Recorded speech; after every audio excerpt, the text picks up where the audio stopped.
Hello, everybody. Welcome. I see we got some people joining now. I'm super excited to have this opportunity today.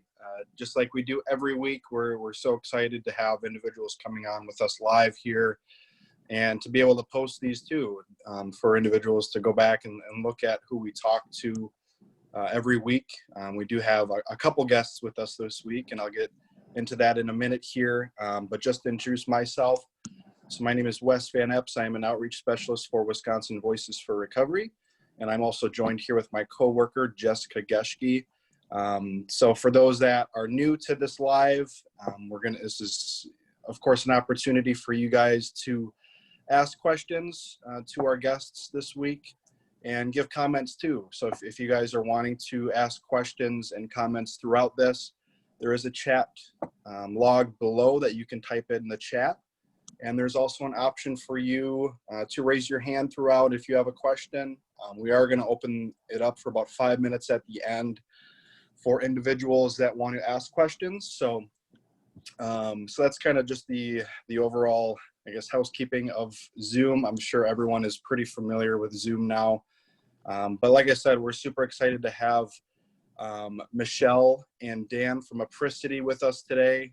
They've got a lot of good information for everybody just about their services. So just to give a quick intro, and then I'll let them kind of jump in. So for those of you that don't know, Michelle Devine Giese is the CEO of Apricity, and she is joined today by Dan Haak, who is actually one of our advisory members and has been an advisory member with Wisconsin Voices for Recovery for about 2 years. And he's also the president of contracting, packaging, and recovery support for Apricity. So we're super excited to have them come on and talk about their services today, anything new that's happening, and also, how Apricity has handled things throughout this time with COVID and how they've had to make adjustments with things. So welcome Michelle and Dan. So I'm just going to bring you guys on here. If you guys want to, whoever wants to start first, if you just want to give us just a couple minute background of who you are and how the opportunities have presented themselves in your career in the work that you're doing now today. So we'll just kind of start this off by that. Sure. Thanks for having us. So I'm Michelle Devine Giese, and my journey kind of started when I went to college. I started drinking quite a bit. After I graduated, I continued to abuse alcohol, and it went downhill pretty quickly. And I ended up in treatment in 1995 at Theta Care, and that's how I heard about Step Industries. And I needed to kind of take a break and focus on my recovery. So I started working at Step Industries, sorting diapers and focusing on my recovery for the first year. That's kind of what my parents and I agreed on. And that was going to be my goal, get to a year clean and then figure out what I was going to do from there. And 24 years later, I am still with the organization. I've done just about every job in the organization, from team leader to HR to vice president, and now CEO of the merged organization, which I'll explain more about later. They won't let me drive forklift, which is probably a good idea, but I think it gives me a lot of credibility with our staff as well as people who come here for the program, that we've done what they're doing.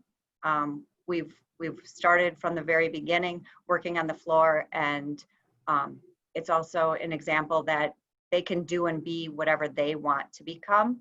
Just because this is what they're doing today doesn't mean this is where they're stuck. Dan? Yeah, hi everyone.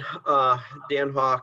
I grew up in Wisconsin, and so my family, we had a cottage, and on the weekends everybody would go up and hang out and party together. And even in my early teens, like I looked forward to my turn to sit around the fire and get drunk, and that's exactly what happened. I followed in my family's footsteps. maybe with a little more reckless abandon, I guess. And had gotten, so after I got a second drunk driving, was out of other options with friends and family, and had burnt enough bridges that I had to do something different. And so I ended up at the Mooring House, which at the time didn't have treatment. It was just a halfway house. So I did outpatient at night, and stayed at Mooring House for a couple of months. And eventually they told me I had to get a job, and nobody wanted to hire me. I didn't have my driver's license. And so STEP was suggested, and it sounded terrible. The work sounded awful. The idea of making minimum wage was not great. But again, nobody else wanted to hire me. So I ended up here, was going to stay for a little while. Really only thought I was going to be in recovery or treatment for a little while until I could get back on my parents' good side, and then, figure out what that looked like after that and how to drink more carefully, I guess. And I stayed, as much as I thought that I didn't fit in, didn't belong here, didn't deserve to be here, that it was exactly the right place for me. And that was 22 years ago, roughly. So once I figured out that it was more than just the work that I was doing, that it was the people that I was working alongside of, I get it that nobody says, when I get big or when I grow up, I want to put tampons into a new box.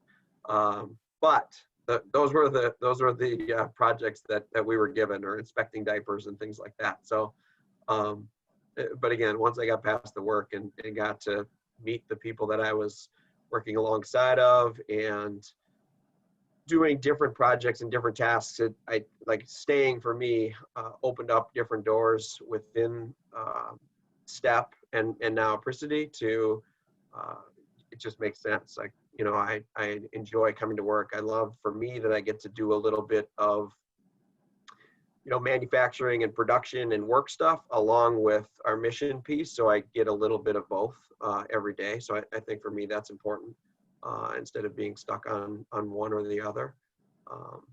And, it's just become a huge part of my recovery, knowing that I have that accountability for to my coworkers and friends and to the group of people that I work with, that, we all are very close.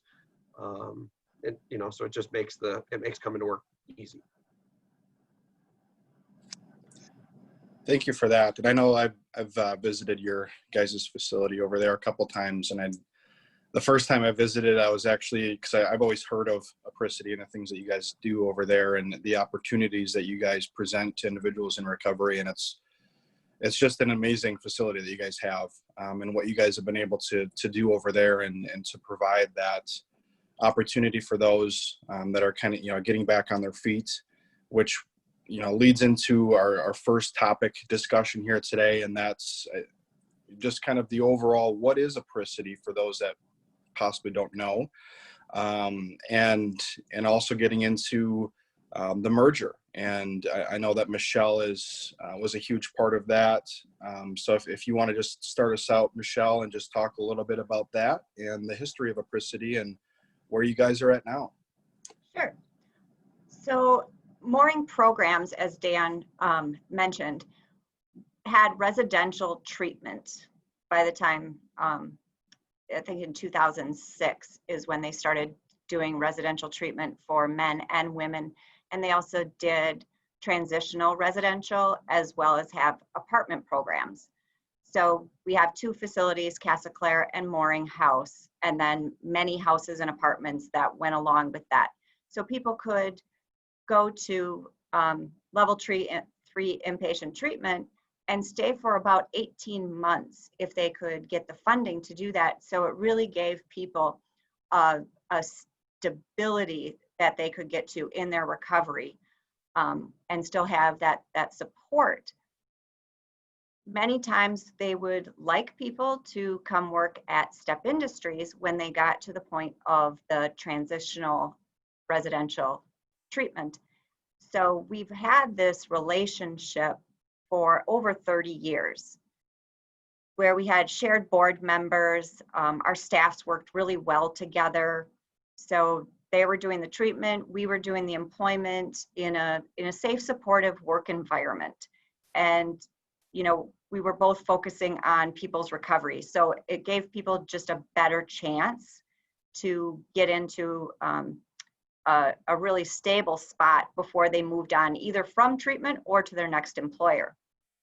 In 2014, Step Industries started a women's sober living house called Ohana. We did that in collaboration with Nova Counseling in Oshkosh, as well as Mooring Programs in Appleton. So it kind of seemed like maybe a weird collaboration between two treatment centers, but they both saw great value in having sober living local and close to a place where people could also work. So our sober living houses are all within walking distance to our contract packaging in Neenah. We also have contract packaging in Milwaukee. We opened up 2 more sober living houses, again, within walking distance to our contract packaging. In 2017, when the executive director left Mooring, the board of Mooring Programs came to me and said, would you consider merging these 2 organizations so under one roof we would have the whole continuum from residential treatment all the way through sober living and employment, as well as our vocational learning center, where we can help people look for new jobs, build resumes. We do recovery coaching as well as many other trainings. And they wanted it done by January 1st. So in 6 months, we merged, and the name Apricity came as one of the options from the marketing firm that we had hired. And what it means is the warmth of the sun in the winter. And once we heard that that was what it meant, to me, that was like, that's the name that I wanted, because to me, that's what recovery is. It's finally finding that place I belonged. And that's what STEP was to me, was for the first time when I got into recovery, this was where I felt like I was welcomed and belonged. So it seemed like the perfect name. So we have been merged since January 1st of 2018. We share staff, we hire from within. They need a house manager at one of the treatment facilities. A lot of times it's somebody who came through our program or their program. I think one of the unique things too is people can come into our program at different points. They don't have to start in one particular spot. And I think that's one of the really unique things about us. Dan, do you want to chime in? Sure. So I think one of my favorite things about Apricity is that it is peer run. I mean, it was the epitome of peer run organizations, for sure, from a Step Industries side. You know, going back, almost all of our staff, all of our operations staff is in recovery. All of them worked as employees and stayed. So we've done all of the work, and we've done the different things and projects and things like that. So we understand when people come to us and are complaining about the work, or they're complaining about the pay, or they're trying to pull a fast one, like, we get it. You know, we understand, because we've been on probation, we've been in prison, we've been, you know, we've dealt with counselors that are always wrong and probation officers that are always wrong. And I think it gives us the opportunity or credibility, like Michelle said, to be able to say, you know what, I was on probation, that's not how it works. Or I've been in treatment, and that's not how it works. Are you sure? And so I think it disarms people a little bit, and they know that it's not going to work. Like, they get kind of caught up in some of that stuff at first, but have to backpedal. And I think it allows them to let their guard down and be a little more honest with us, which I think is huge. The other thing that that Michelle talked about is people coming in at all different levels. So some people, for me, when I went to Mooring House and was able to stay there in their halfway house and then some of their transitional houses, like, I was there for, I think, 14 months. was huge because while I worked here, I didn't have to be rushed to find a new job because I needed to make more money because I had to get my own apartment, or I didn't have to worry about finding a roommate who I was also in treatment with and semi-trusted, and then we would get an apartment together, and that would explode, and things fall apart pretty quickly. We've seen that a lot. So I think the fact that mooring programs had that long-term transitional housing option for people, could still be employed here. It was affordable enough that you could still continue to do that. And then since then, we've added sober living for those people who can't get the funding to be able to stay connected with us as well. A couple years ago, we added a vocational learning center because we wanted to be able to do more with people. So figuring out what people needed. Do you want to work on your GED? Do you want to get your driver's license back? How can we put you in contact with those services to figure out what's next? We don't expect that people are going to stay here forever, or even, much more than 6 months. But if you're here, what can you do, or what do you want to do that's going to get you ready for the next thing? So aside from just saying, like, here's how to be a better employee, coming to work every day, showing up on time, how to dress, how to act, how to behave, those types of things. And then taking that to the next step, like, what skills do you need? What kind of education might you need? Do you need to get your driver's license? Do you need to save up for a pair of work boots or things like that? Giving them, just holding them accountable and walking them through those different options. And I think that doesn't happen in your first 3 months, 4 months in treatment. That happens later, because for a lot of people, like Michelle said, you're just dealing with the staying sober and doing, what you need to do to get by for that day. It takes 5 or 6 months, I think, before you're ready to start looking at your future a little bit more.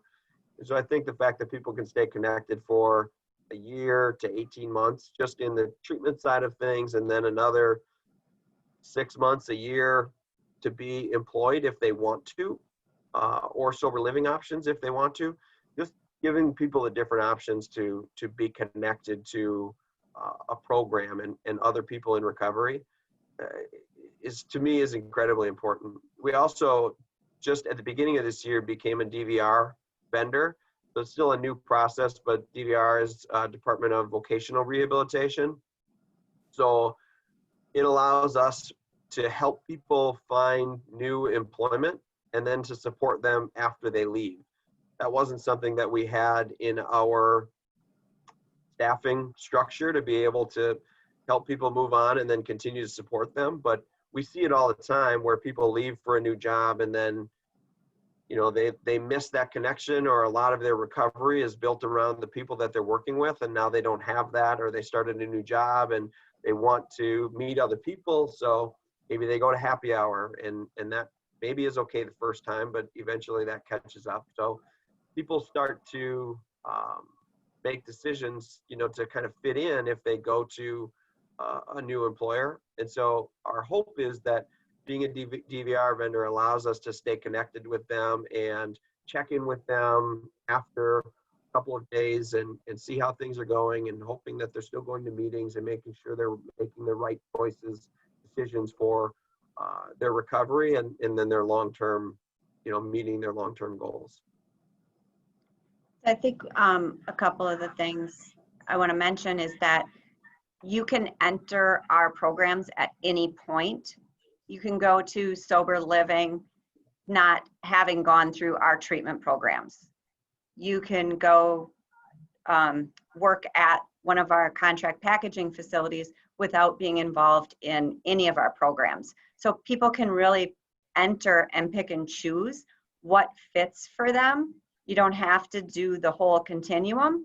You could do 1 or 2 or 3, different items. And I think that is also helpful because we get people, at all different spots in their recovery.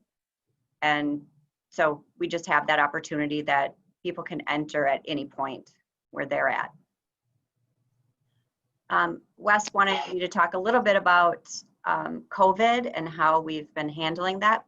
We chose to stay open during the whole time. We had people in treatment and we just didn't feel like we could walk away from that. You know, they still needed us, they needed support.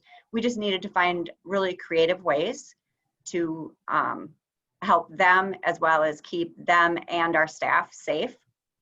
So for a period of time, we didn't take any new clients till we kind of figured out what was happening in Wisconsin, what was happening with testing, and you know, everything was kind of changing day by day at sometimes. So we ended up consolidating to one facility for our level 3 treatment. And this was the first time in our history that we did co-ed treatment. As of yesterday, we are back to doing gender-specific treatment. We did a survey, and that was the only question that got 100% yes, was, do you want to go back to gender-specific treatment? Dealing with men and women in the same building when we're not used to that was a challenge for us. And as of yesterday, we are back in our 2 facilities. One of the things that we did was use our women's facility to have everybody come into treatment. Then they were tested on site, and they stayed on site until we got the negative test results. Then they would all transfer over to Mooring House, and we would start that process again. So we were bringing in groups of people. So we'd have like 2 days where we did intakes, test, and then move to mooring. And that was one of the ways that we found that we could have more security with trying to keep COVID out of our facilities. We're still doing the testing. So we had people come into treatment yesterday, and our nurse came on site and did the tests, and then we're sending those down to Madison. And we've been getting results in about 2 to 3 days. We are having people spread out more. We're sanitizing, we're cleaning. We've got 6 feet rules for people doing groups. We're not allowing any visitors to come on site, and that's been since early in March. We're not having any of the meetings come back on site, and we're not allowing our people to go to outside meetings if they're in level 3 treatment. Now, once they go to level 1A and are living in the houses outside our facilities, they can go to outside meetings, but they are not coming inside our 2 treatment centers besides to the foyers. So they check in every day, we get eyes on them, but they're not coming any further into the treatment centers. And we have 2 dedicated outside counselors who are seeing all the people at all the houses every day. So somebody's going in and visiting all of our houses and making sure that the people are getting everything they need, and they're doing groups outside. And now we're doing them literally outside. Some are in parks and some are in our backyards, but we're trying to keep people as safe as possible, but still providing the connection and the treatment that they need. So it's been a challenge. Our census is about 50% of where it normally is, but I think we'll be building back up as we went to this new way of bringing people in as of yesterday. And has there been any changes with the employment piece of Apricity? Have you guys seen any impact there during this time of work, or anybody that's had to been laid off during this time? Our Milwaukee plant was slow for a while. We have one customer who did some work, or we provided some work for that went to the auto industry.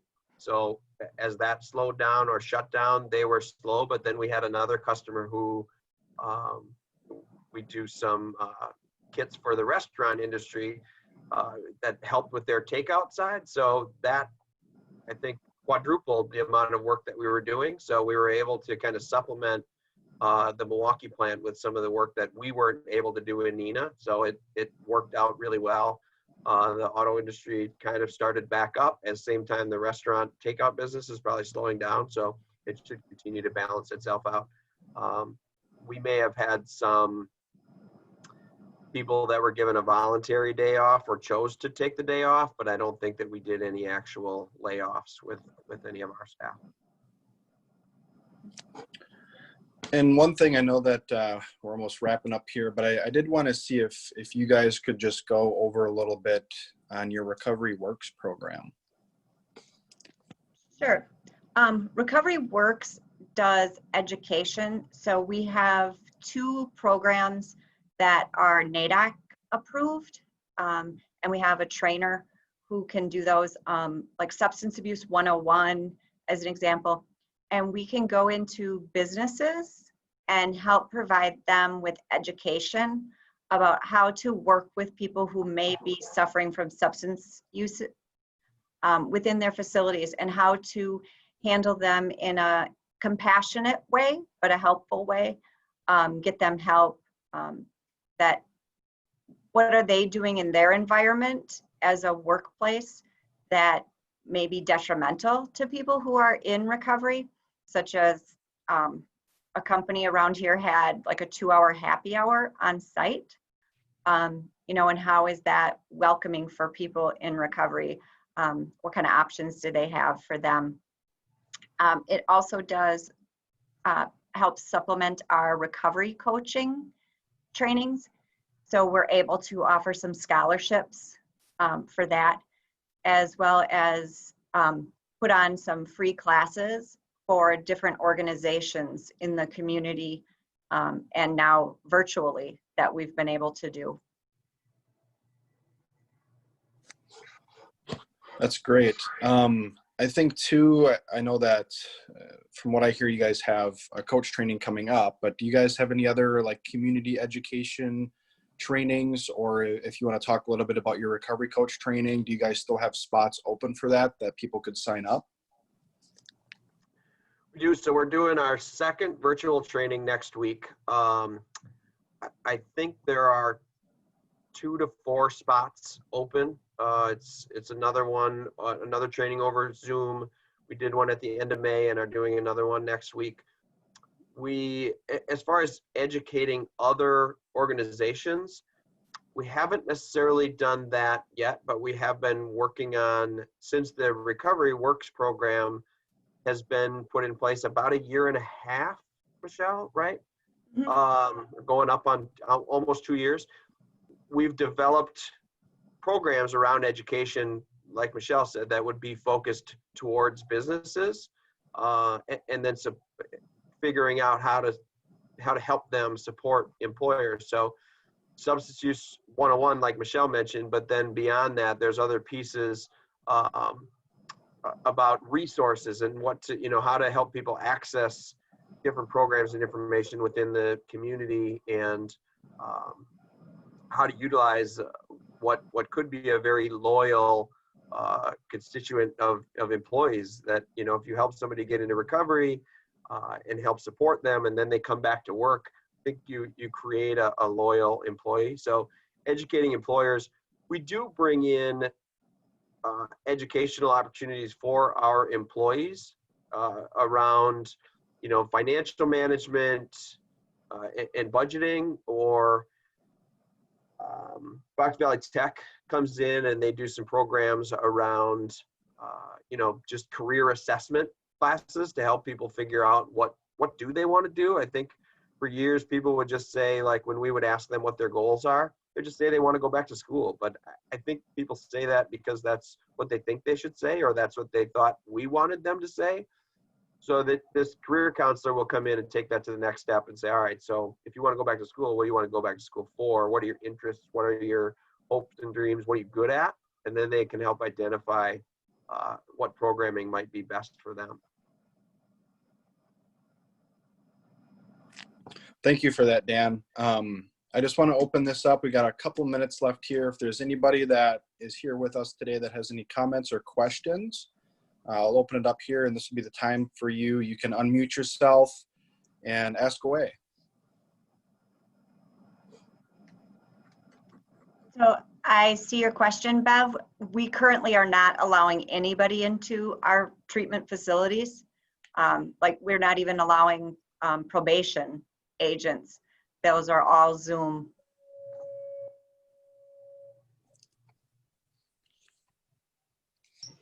Okay, thank you. You're welcome.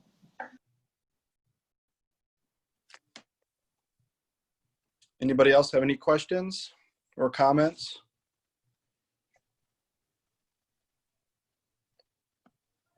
We must have covered everything.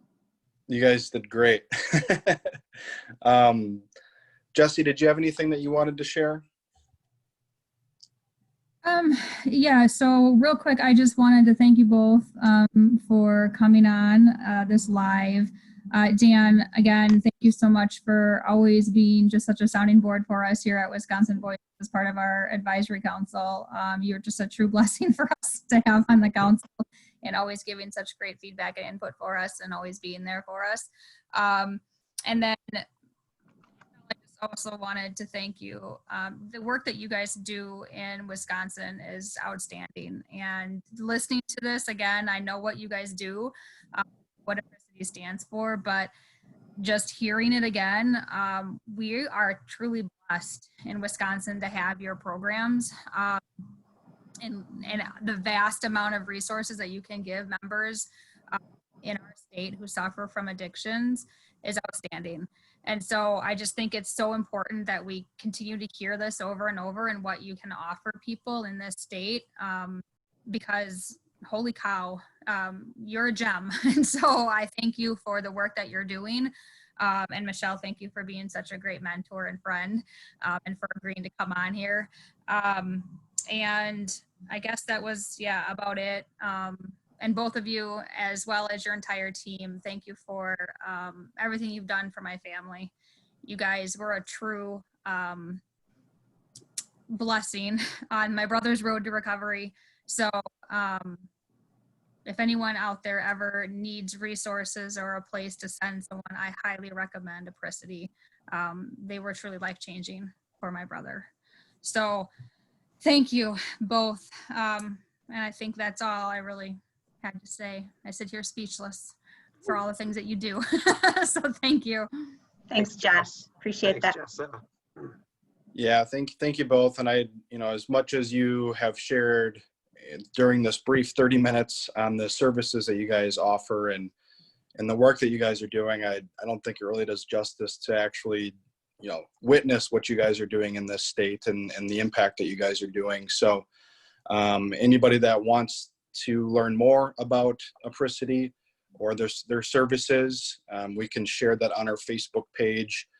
But is there, as far as you guys' specific website too, that they can go on? Do you guys have different websites for your programming?